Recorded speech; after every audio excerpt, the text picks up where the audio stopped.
there we go. I have some Brampton people coming on. That is awesome. Okay, so let's get this conference started. Are you guys ready? Okay. So today we're going to start off again with a sister who is no stranger to the Being Me team. She's, come to us. She's presented on the Being Me platform on numerous occasions. She's someone that I personally love hearing. Her knowledge is definitely words of wisdom and hits the right spot and the right dose of information that you need and reminders that you need at that moment, right? So I definitely encourage you to sit down, grab your notebook and a pencil, and I'll show you guys mine. Mine has cactuses. It was gifted by my niece. Thank you, Miriam. And, sit down, whether you're a typer, you're a writer, and really absorb everything that's coming today, right? Process it, reflect upon it, research it, write it down, use some bullet journaling, something I discovered through this COVID-19 social distancing, phase. Do some journaling if that's your thing. But really pick up some of the gems and learnings that you feel will be beneficial and a value add for yourself and for others as well. So without further ado, I'd like to introduce you to Hallie Banani. She has her master's in clinical psychology. She is a recognized expert in the areas of marriage, parenting, self-esteem, and personal achievement. SubhanAllah. She's appeared on Al Jazeera International, Huda TV. She's also co-founded the 5 Pillars of Marriage program with her husband, Abdelmajid Murabi. And you can check out more information on 5pillarsofmarriage.com. She is a mother of 3 kids, mashallah, 16, 13, and 10, and was the host of her own TV show. Wow, with Hallie in Egypt. That is so cool. Hallie has studied Islam extensively with world-renowned scholars in North America and received her ijazah for the recitation of Quran in Egypt. So I'm just gonna check here. I'd like to welcome Hallie Banani, if she is ready. There we go. Alaikum. Thank you for that beautiful introduction. I do appreciate it. It's great to be with Being Me virtually. I'm used to coming to Canada, but this is such a pleasure, mashallah. So, Bismillah, wassalatu wassalam ala Rasulullah. Disappointed, confused, overwhelmed. These are a lot of the strong feelings that many of us are having about this very unusual Ramadan during lockdown. So if you're like most people, you want to make some changes in yourself this Ramadan. You want to feel more emotionally connected with the Quran. You want to be mindful and present in your prayers, and you want to feel that there's more barakat in your life to be more productive. Okay, now since 1998, alhamdulillah, as a mental health professional, I've been empowering, driven people to overcome their emotional obstacles and to achieve their dreams without having any form of fear, alhamdulillah. So in my talk today, I'm going to show you some very psychologically proven methods that I've been using with thousands of clients and also through my courses so that it will help you ease into this, because I know that change is not easy. Anyone who comes to see me, they want to make some kind of change, whether it's within themselves, within their relationship, within, within their work. And so I know how critical it is and I know how hard it can be, but inshallah, when you have the right technique, then it can become so much easier, inshallah. And I've always been driven by the hadith of the Prophet ﷺ that says, whoever relieves a believer of difficulties in this world, Allah will relieve them from difficulties in the hereafter. So inshallah, with that motivation of wanting to relieve you of the stress, inshallah. I know that there's a lot of anxiety and there's a lot of feelings that we are dealing with, and we want to make this as easy as possible. Now, we think about, what is change? What is change? And it's amazing how the Chinese word for change is made up of two symbols. Okay, there are two symbols that indicate what change is. One symbol is for uncertainty, and the other symbol is for possibility and opportunity. Okay, so think of change as a mixture of uncertainty and opportunity. And this is exactly what we are facing right now. Ramadan, this Ramadan 2020, is full of uncertainties, right? Where there's so many changes, but it can also be full of opportunities. And that's the mindset that we need to have, that, in the fact that we're accepting the fact that, yes, it is very uncertain, but let's add to it the possibility and the opportunities that it presents as well, right? And I always love to start with this ayah anytime we want to make any changes, right? Whether that's in ourselves or in our relationships, we need to really start with ourselves. And inna Allah la yughayyiru ma biqawmin hatta yughayyiru ma bi anfusihim.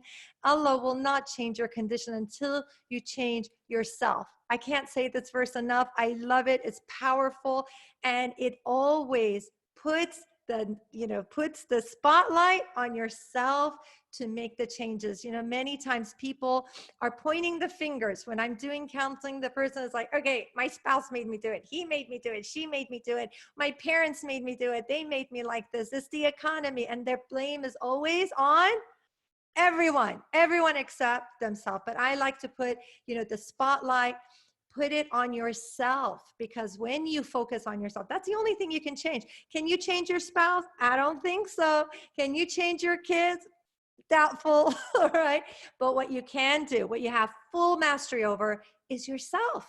So this is such an empowering message, that instead of whining and complaining and just being upset with the world, focus on yourself. And that way you can make this, incredible, inshallah, an incredible Ramadan, an incredible life. So in the past Ramadan, right, many people would read the entire Quran, right? There's all this motivation. Let me read it 1 juz a day. Some people go overboard, or not overboard, but they're very ambitious and they do more than once, right? And then what happens? Ramadan ends. It's like the Quran goes back on the shelf and we're like, okay, we're done, right? And then some people will attend every Taraweeh. They will go to the, for the Qiyam, and they're so committed. And it's like Eid happens. It's like, okay, I'm off duty now, right? Off duty Muslim.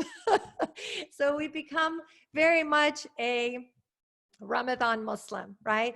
But we want habits that last. Now, usually this talk occurs at the end of Ramadan. I want to start with this mindset, right? Because many times we are only focused about our achievement, our change in Ramadan. But I want us to aspire for more, okay? Instead of just looking at what is right in front of us, why not use this as like a launching pad, like, right, a springboard, that we're gonna do this and then we're gonna continue. We're gonna keep it going, and we're gonna make whatever it is that we establish in Ramadan, let's have it lasting, inshallah, okay?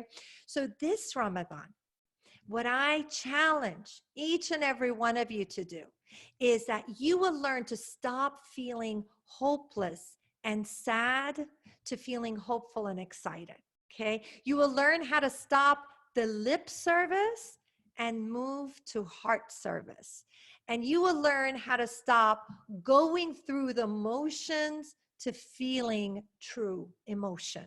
Okay, so I've developed a 3-step model for lasting change to take you from where you are right now to where you want to be, inshallah. Okay, so so before I start to and share my model with you, I want to tell you and share with you some of the emotional changes that we're going through right now. We are going through a lot, right? With this pandemic, with this, all the changes that are happening around us. There's a lot of uncertainties and there's a lot of emotional reactions that we're having. And what is happening, okay, there are different stages. So stage one is that denial, right? And I know I've kind of felt it initially when I was thinking of the pandemic a few months, a month and a half ago. I thought, oh, no, inshallah, by Ramadan, things will be cleared up. And there's that denial that we're not going to be in the masjid. And this Ramadan is going to be different, right? And so there are some people, they may still be in denial. You may be one of them, right? And what you end up doing is that you may just ignore it, right? You ignore what's happening. Or some people are just trying to numb themselves with distractions. They're doing, they're binge watching on Netflix. They're playing games. They are just, just on their phone, on Instagram the whole time, and not even, they just don't want to even face the reality. Okay. Then the stage two is anger. Okay. Some people, so after denial and when the reality sinks in and you realize, okay, this is really happening. We're not going to have, the family iftars. We're not going to have tarawih at the masjid and possibly no Eid prayers. And this is when people are like, why is this happening? That is a very common thought. Why is this happening? And then this is where negativity sets in. Okay, so people start having this negative mindset. It's not going to be the same. This is terrible, horrible. What am I going to do? And that can really make a person feel stuck. Okay, so stage three is when you start looking forward. Okay, you start looking forward to what is happening. So after denial, after anger, then most people begin to look at the future. Okay, like, okay, this is really happening. All right, we can't stick our head in the sand, pretend it's not happening. We can't just have wishful thinking. We gotta face the reality and we gotta plan ahead, right? And this is where you start thinking about the opportunities, the possibilities, and look for what is good, right? And that is something I love to ask my clients, like, what is good about your situation? And sometimes I'm like, nothing's good about my situation. I just got a divorce. What do you mean? What's good about it? Or I just lost my job. What is good about that? I don't have a salary. I don't have this. I don't have that. My kids are driving me crazy. My spouse is driving me crazy, right? So how many people are relating to that, right? There's this, what is good about this situation? When you focus on the fact that all of this is orchestrated by Al-Hakim, right? Oh, I get goosebumps when I think about it, right? It is the master plan of Allah. So it has to be perfect. It's perfectly designed. It's perfectly orchestrated. And when you have that trust, when you have that tawakkul, that Allah is putting this in place for us for a reason. We are not to feel despair. We are not to feel hopeless. We are not to be in a state of grief and just like, why is this happening? We can't do that because we have that full trust that Allah is orchestrating this, and there are lessons and there are beautiful gems that are waiting for us to discover. I can actually say, okay, after I went through those stages, I did go through the denial stage. And I was like, maybe with extra dua and like tahajjud, maybe we could have our Ramadan in the masjid. Okay, so once I went through those stages, and then I started feeling, looking forward to it and recognizing that, yes, we're going to miss what was familiar to us. We're always longing for that which is familiar. We're always wanting the things that we are accustomed to. But I dare say that I look forward to the gems. I look forward to the lessons, and I look forward to the heartwarming experiences that Allah has in store for us. And that's when you start planning ahead and looking forward. Now, stage 4 is when you come to acceptance and to new commitment, right? So then you start you develop new goals. You realize, okay, it's not about, going and you're going from one iftar party to the next, and you are, rushing to the masjid for Taraweeh. And really, like, if you think about it, we weren't as connected as in within our nucleus family, right? There were a lot of distractions. There were, there were the iftars, there were the events, and there were the fundraisers, and there were everything that was happening around us. And now it's like Allah has taken away all the distractions and saying, focus on what's most important. And that is your relationship with Allah, and that is your relationship with your family. No more distractions, no more going here and there. Just stay focused, right? And you can shift from being negative and anxious to being optimistic and motivated. Okay. And that's what I'm going to help you with, inshallah. So my 3-step model for lasting change. Okay. So the first thing that you have to do is identify the behavior that you want to change. Okay. That's very critical, right? You got to know what is the presenting problem. And you can break this down into 2 things, right? So it's either bad behavior that you want to stop.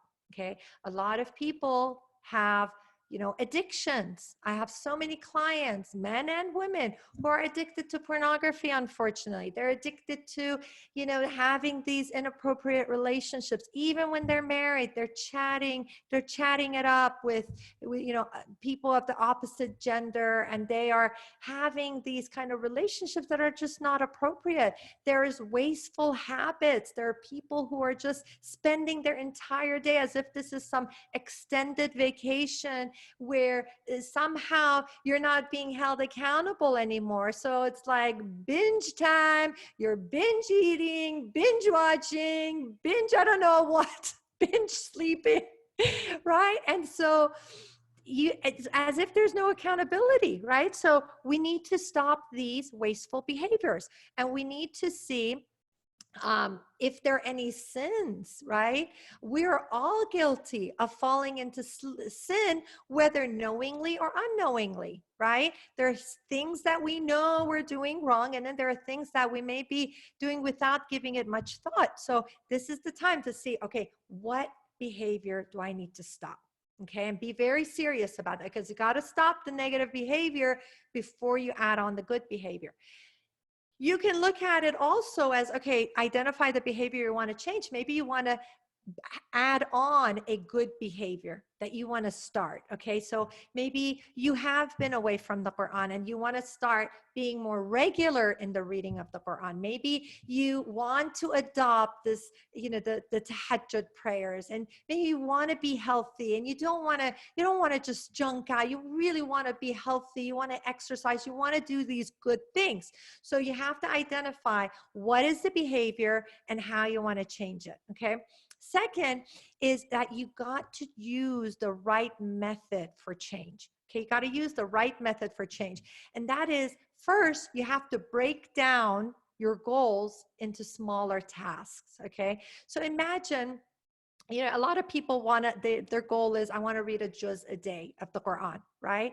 But that can be overwhelming. If someone hasn't touched the Quran since last Ramadan, it can be quite overwhelming. So what I suggest is break it down, do an ayah a day, right? Now, you start off with an ayah, step into it. Then you say, with every prayer, actually, one ayah with each prayer. Then you say, okay, I'm going to build up to, I'm going to do, let's say, half a page with each prayer. Then I'm going to do a full page with each prayer until you get to 4 pages with each prayer. And then you just break it down, and it's so much more manageable. Then the second thing is that you need to find your motivation, find your why. The why is so important. That's what's going to get you up in the morning. That's what's going to get you going. And, some people, for instance, will want to exercise and diet it just to look skinny. Well, that's usually not a good enough why. When you think about the fact that, you know what, I want to avoid disease, I want to live long and be there for my kids, for my grandkids, that's a much deeper why than I want to, I want to be this size or that size, right? So we got to find that why within us when we are dealing with the changes that we want to make in Ramadan, right? And then this is really critical, supportive community. As I worked with my clients, and mashallah, many times within 4 or 5 sessions for individuals or 10 sessions with a couple, after they were done, I felt that they really needed a community. They needed a place where they are still supported. They have this support group where they can be rewarded, where they have that positive group think, and they need the trust, they fit in. There's this feeling of self-worth. And that's when I developed the Mindful Hearts. It's a global support group for sisters. And this is where we feel this connection. So they come in, they're learning the lessons on a weekly basis from me, and then they get to implement it and they share it and they motivate. And then, mashallah, hundreds of sisters have transformed their lives by just being a part of this. And this is what we need. We need that support group because many times people don't have it. Maybe they're in a community with a very small Muslim community. Maybe they're far away from the masajids. Maybe there's, competitiveness, pettiness. And sometimes we see this in all the communities, unfortunately. So we need this healthy environment to grow and prosper. And the next thing is about simplifying, right? So we need to simplify the task. So let's say you designate, and this is what we've done in our home, we've designated an area for prayer, okay? Before, everyone kind of went off, they did their own things. You have 3 teenagers that bio is it's a bit old. They are now, mashallah, older. They're 20 and 18 and soon to be 16. And so they all have, they've always had their own plans and schedules and not home during prayer times. But now that we're home, we've designated a place where we pray together and just simplify, to make things easy, where you can follow a routine, have meal prep, maybe before Ramadan, make it very simple. Don't waste your whole time in making complicated dishes so that you can free up your time and be very productive, right? Then there is the neuroplasticity. Neuroplasticity, what that means is that our brains are always changing. We are creating new neural pathways, right? And this is great news because for a very long period of time, scientists thought that brains are just static. They are not changing. But this is actually great news for us because no matter how you were, you can make a change. You can start developing a new neural pathway, and that will change your outlook. It will change your life. And so many people have this super highway to negativity and misery. It's like this super highway, like 6-lane highway, right? But then the road to happiness is like this dirt road. It's a dirt road to happiness. They haven't developed it. So it's really about going in there and trying to understand your mind, how it works. We're limited on time, so I can't get into it, but I have spent at least 5, 6 lessons on just teaching how the mind works, on how do we tap into all of this knowledge within psychology. How do we use it to empower us? How do we use it to be our best in an Islamic way, right? Because many times we are given, this a theoretical, like just have tawakkul, have trust, sister, be patient, but the how, that's really critical. And that's what I focus on, is teaching step by step how to work on your mind, how to work on your emotions, how to actually take action, how to make that change. Because if we don't know the step by step, right? I mean, someone can tell you, hey, prepare a, gourmet meal. And you'll be like, okay, can I have the steps, please? Because I'm a little lost. I don't know how to just whip up a gourmet meal. And that's where I come in. I simplify. step by step to make it very attainable, right? So after neuroplasticity, you have to be able to reward yourself, right? Rewarding yourself is very essential, right, in this whole process. We use, we use star charts for children. I used to use it with my son when he was, when he was memorizing the Quran. We had like the different color of stars, and if he did really good, we put the gold star, and if he was like silver star, and we would put red for effort. And we came across it the other day, and it was just so sweet to see how he was so motivated by just seeing his progress. When he was he was doing martial arts, and he would get the different belts, and they had like the stars that they would earn. He felt so proud, right? It just kept him so motivated, because it's like, oh, I have a new achievement. And they even have this, like, let's say in the high ranking officials in the army, they get badges of honor, and it makes you feel like, I am, accomplished, and I feel good. So we need to create a system where we're rewarding ourselves. Okay. I have clients who come in who will, they will admit that they have stopped praying. They have stopped praying. They're not in the habit. I don't judge them. I say, you know what, let's start with one prayer. Can you do one prayer? Yes, I can do one prayer. Great. Some people will say, oh, I can handle two. I'm like, okay, good. Start with the two. And then, so once you have the two prayers down and it is easy for you, then what are you going to do? You're going to add on to it. Okay. And I tell them, make a prayer chart. Okay. Make a prayer chart. Check it off and feel good. Every time you make a to-do list and you check it off, you are releasing dopamine in your brain. That's why we love those lists. We make a list and we're like, check, check, check. It feels really good, right? Because we feel a sense of accomplishment. We feel like, you know what? I did something. So why don't you do that? Do that for your kids, maybe from now, whatever age appropriate activity, right? So maybe it's stars. If your kids are in high school, they're not going to be crazy about the, star chart. But you know what I did with my kids when they were in high school is we did a point system. Okay, did a point system, had a big old whiteboard with their names. And it's not about competition. Be careful about that, because some people use this as a way of saying, okay, let's see who's the best. Let's see who wins. We don't want that, because we don't want them competing in that sense of like, I'm going to outdo you. They're competing against themselves, right? What are they capable of? What can they achieve? And we just put a point system, and you discuss with them what is reasonable, what is logical, right? And so as you put these, let's say for whatever they did, they get a point, or not just 1 point, make it exciting, 50 point for this, 100 point for that, and make it something that they will be excited to achieve, and it'll be fun, right? So we need to put that, right now, we don't have, let's say, the community, the Muslim community, as far as going to the massages, but online there are a lot of ways to connect, and we can make it really strong and a beautiful connection within our homes, inshallah, right? So let's create our own reward system, and then we need to solidify the habit, right? So you have this habit, you need to solidify it. How do you do that? Take a new behavior that you want to establish and link it to an old habit.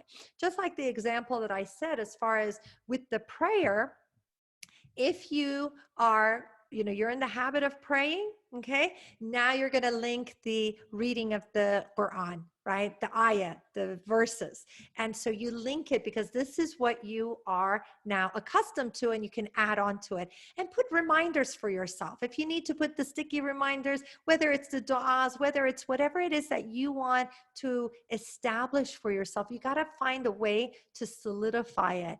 And when you're teaching by example, right? So as mothers, as fathers, as leaders, we need to set that example. And when you're teaching something, you better be living by it, right? I mean, that for me is very, very critical. I have to walk the talk. I'm not going to talk about something that I'm not already implementing, right? And if we do that, right, our kids are not going to take us seriously. If you have an imam who talks about how haram nicotine is, and then after Jummah, they're smoking by their car, you're not going to be listening to them, right? You're going to be like, hey, what's wrong here? It's not adding up. You're not walking the talk. When you embody all of these things that you have been teaching them, right? This is our opportunity to really demonstrate all the Islamic characteristics that we have been teaching them, right? And so that is going to be very critical. So we lead by example, and then it's through repetition. Repetition. We got to keep repeating it until it becomes a beautiful habit, right? And we have these, inshallah, the 30 days of Ramadan to establish a habit.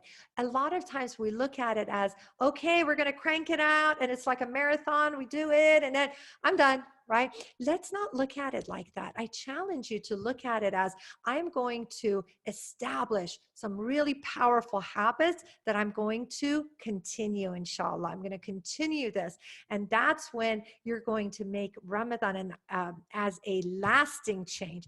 And I believe that that is what Allah meant for us to do, was to see it as kind of a training ground, not that we just exert ourselves once a year for a month. It's more like, okay, this is our boot camp. We're going to get tough. We're going to get strong. And then that will keep us going throughout the year. So I really pray that we are able to maximize our ajr, our reward this Ramadan, that we are able to see the possibilities, to look at this as, how the Chinese say that it's uncertain, right? Change, there are uncertainties, but there's also opportunity. And that we look at this as an opportunity for us to connect with our families, as an opportunity for us to improve our relationships, and as an opportunity for us to be such a better Muslim and to really connect so that we don't have all of these distractions.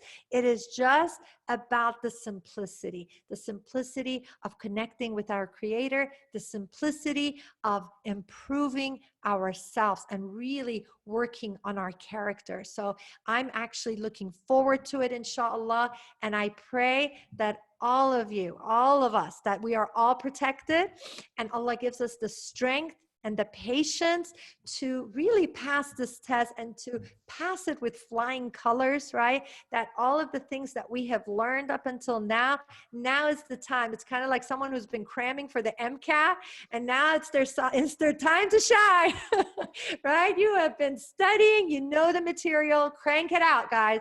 We got to crank out the answers, and the answer is about remaining optimistic, remaining hopeful, having that trust in Allah, and knowing that all of this is happening for a reason. And so I really hope that if you guys need that extra support, extra community, join us with the Mindful Hearts, and I would be happy to take you step by step. And it's such a pleasure and an honor to be a part of the Being Me program. MashaAllah, you always do a wonderful job, and Allah reward you. And we really need to support these organizations that have been there. They've been the pillars of the community for the sisters for many, many years.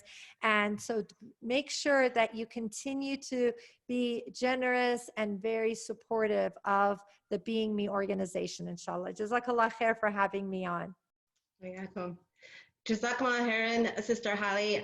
What can I say? I was feverishly writing my notes. Feverishly, as you were talking. I couldn't stop, subhanAllah, but you shared some amazing reminders, and you're definitely a fan favorite on the Facebook Live. People are loving the tips that you shared. Alhamdulillah. May Allah subhanahu wa ta'ala reward you and your family for your contribution and continue to allow you to share that with our community at large. And I can't wait to host you again for some of our next initiatives. Thank you so much. I couldn't do it without the support of my family, specifically the support of my husband. So make dua for my husband, Abdul Majid, because he's always quality control, right? Alhamdulillah. You know, a lot of people people don't realize that, you know, our families, our husbands, our children, our parents, our friends, our circle is really a great support system behind allowing us to do this and truly supporting us. So may Allah subhanahu wa ta'ala reward all of them. Amen. Alhamdulillah. Amen. And may Allah reward you. Thank you so much. Ameen. Hayakum. Salam. So I think you guys are really gearing up. I'm seeing a lot of amazing messages here. I think we're at almost near 500 viewers that are watching. Please keep on sharing with everybody. Don't forget your Facebook watch party and invite your family and friends to join you. Definitely some amazing, amazing gems from Sister Hale. You know,